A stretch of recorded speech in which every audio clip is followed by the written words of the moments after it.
Já estamos de volta aqui com o Gazeta Entrevista para receber o nosso primeiro convidado de hoje, que é o deputado estadual Gelen Diniz, do Partido Progressista. O deputado que entrou com um mandado de segurança para tentar fazer com que a mesa diretora da Assembleia instalasse a CPI para investigar aquele escândalo da distribuição de casas populares. E esse assunto tomou grandes proporções. O deputado conseguiu as assinaturas suficientes para que a CPI fosse instalada, mas a mesa diretora não instalou. Aí o deputado entrou na justiça e a gente vai saber como é que está essa briga já já. Deixa eu falar aqui da Copserge, que é uma cooperativa de trabalhadores que está há 16 anos criando oportunidades para seus cooperados, oferecendo dignidade e trabalhando com solidariedade. Veja. Juntos somos mais fortes. Eu morava de alugado e conheci a Copserge, minha irmã me indicou e hoje estou lá trabalhando e agradeço muito a Deus que por lá que eu consegui a minha casa. Bati em várias portas, ninguém queria me dar a oportunidade, a Copserge me deu a oportunidade. E hoje eu consegui reconstituir minha vida e minha família através da Copserge. Significa muito para mim, que moro na zona rural. Ela entrou no momento certo, foi quando eu entrei de 18 anos e consegui um emprego na Copserge. Ela abriu as portas para mim e hoje eu estou empregada. Em certo momento da minha vida, conheci a droga e a bebida.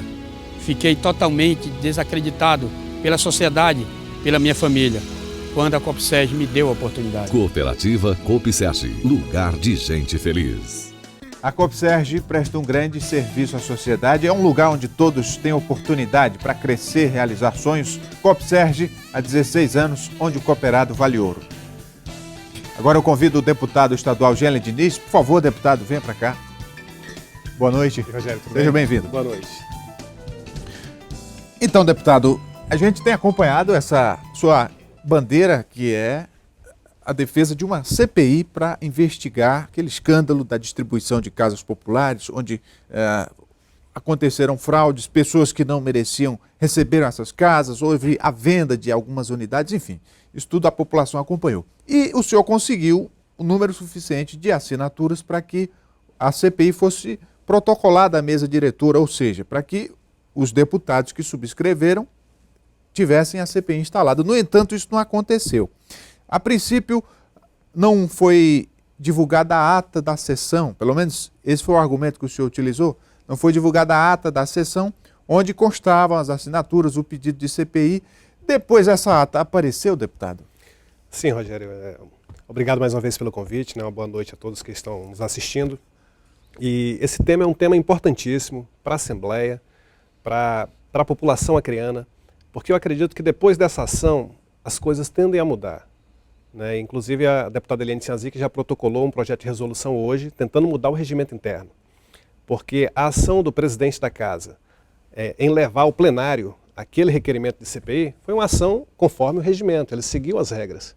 Só que o regimento está em desacordo com a Constituição. Então vamos explicar, o que diz o regimento interno com relação à CPI? O regimento interno, no artigo 25, caput, ele prevê que toda comissão provisória seja submetida ao plenário. E a CPI é uma comissão parlamentar de inquérito, não é uma comissão definitiva, é uma comissão provisória. Então não bastava o senhor ter o número de assinaturas suficiente? Segundo o regimento, não. Sim. Porém, a Constituição do Estado do Acre e a Constituição da República Federativa do Brasil não exige esse requisito.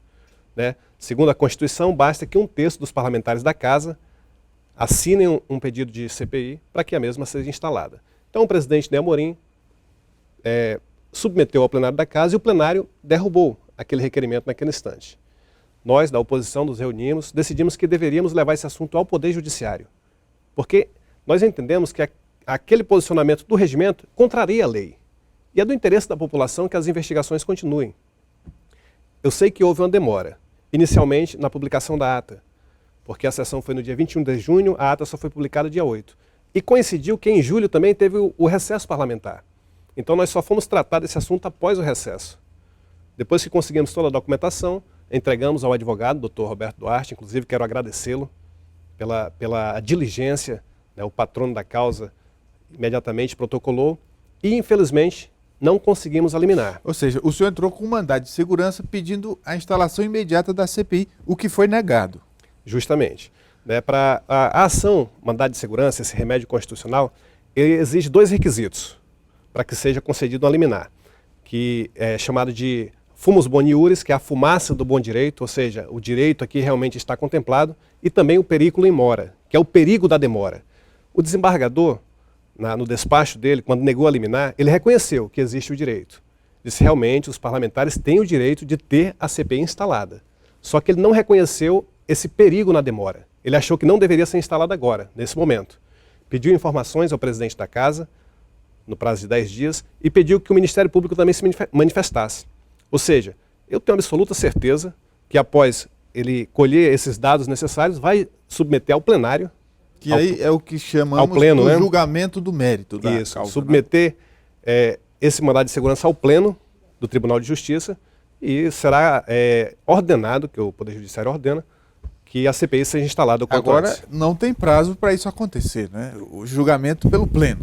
Não, mas eu acredito que o quanto antes. Ainda nesse mês a gente tem essa decisão. E como eu disse, isso aí vai influir em novas ações. Porque tem outras CPIs polêmicas também, por exemplo, a CPI da BR-364, que o deputado Luiz Gonzaga, que é quem defende essa bandeira, conseguiu mais assinaturas do que o necessário, inclusive, mas também não foi instalada essa CPI.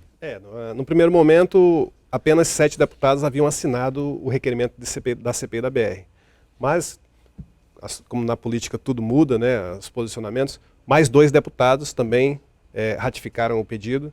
E hoje nós temos 9 assinaturas solicitando a instauração de uma CPI para investigar o suposto desvio de recursos das obras da BR-364. Agora, essa proposta de mudar o regimento interno, que a deputada Eliane Sinhazic está tentando, seria alguma coisa para curto prazo ou isso é para que fique para as próximas legislaturas? Olha, também não tem prazo para que a mesa diretora proceda a tal mudança, mas eu acredito que isso aí não vai demorar muito.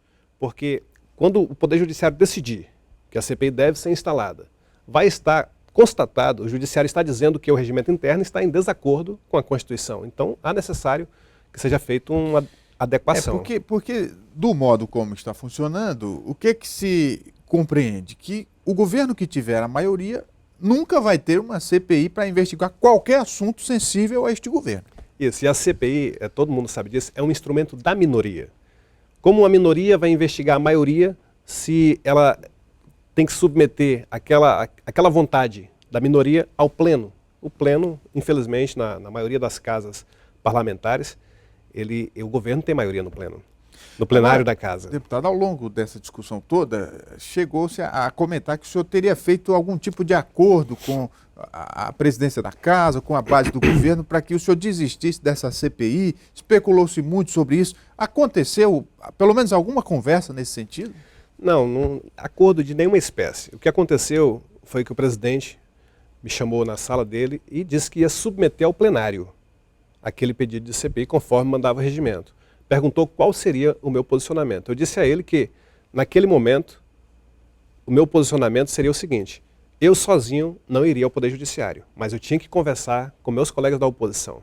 Porque o governo eu posso enfrentar, eu não posso ficar contra o governo e contra a oposição sozinho, isolado, de maneira nenhuma.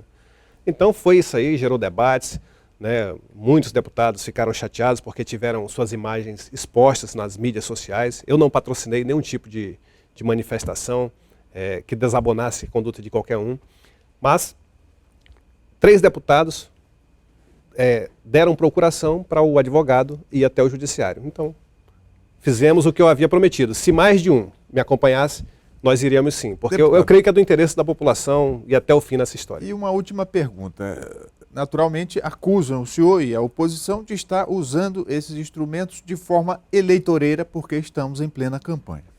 Não, de maneira nenhuma, Rogério. Muitas vezes eu conversando com meus colegas parlamentares da oposição, eu acho que nós somos muito passíveis ainda. Nós deveríamos ser mais ágeis. Eu fico imaginando se o PT, por exemplo, os parlamentares do PT, fossem a oposição no Acre hoje, o que eles estariam fazendo? Muito mais, cobrando muito mais, protocolando muito mais pedidos de CPI. Então eu ainda acho que nós, hoje a oposição, ainda estamos, se não engatinhando, mas andando a passos lentos em fazer oposição. Nós somos oposição, nós temos que nos manifestar, fazer oposição ao governo. Muitas vezes os parlamentares nos criticam, dizendo que a gente só apresenta as falhas. Eu digo, olha, para apresentar as coisas supostamente boas do governo, tem a maioria na casa. Nosso papel da oposição é reivindicar, cobrar, fiscalizar. Inclusive, a gente faz isso aí, apesar da minoria, de sermos minoria, eu creio que a gente vem fazendo, né, um mínimo. Poderíamos fazer muito mais, né? Conversei com o deputado estadual Gelen Diniz, do Partido Progressista. Obrigado, deputado. Eu que agradeço o convite, Rogério, mais uma vez estar aqui. É um prazer sempre ser entrevistado por você e falar para a população do estado do Acre. Muito obrigado.